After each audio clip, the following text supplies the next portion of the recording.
আসসালামু আলাইকুম এভরিওয়ান। আজকে কোরিয়ান রোমান স্পাইসি নুডলস কীভাবে ঘরে বসে আমরা বানাতে পারি 5 মিনিটে সেটি আপনাদের দেখাবো। প্রথমে নুডলসটা নিয়ে নিলাম, এরপরে একটি কড়াইতে তেল দিব। তেল গরম হলে সেখানে পেঁয়াজ কুচি দিয়ে দিলাম এবং সেটা নাড়তে নাড়তে নাড়তে নাড়তে যখন পেঁয়াজটা নরম হয়ে আসবে তখন 1 প্যাকেট নুডলসের জন্য 1 মগ পরিমাণ পানি সেখানে দিয়ে দিলাম।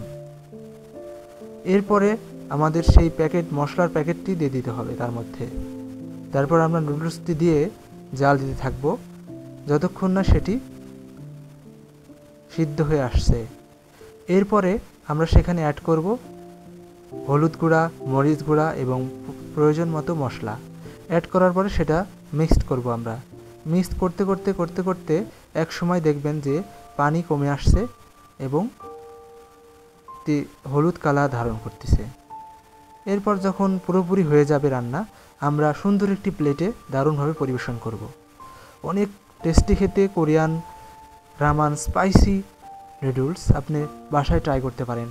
আশা করি খুবই ভালো লাগবে এবং এইরকম সুন্দর সুন্দর ভিডিও পেতে আমার পেজে লাইক দিবেন এবং যারা ইউটিউবে দেখছেন ফলো করবেন এবং আমাদের পাশে থেকে আমাদেরকে সাহায্য করবেন ইনশাআল্লাহ। দেখা হবে সামনে কোনো ভিডিওতে। আসসালামু আলাইকুম।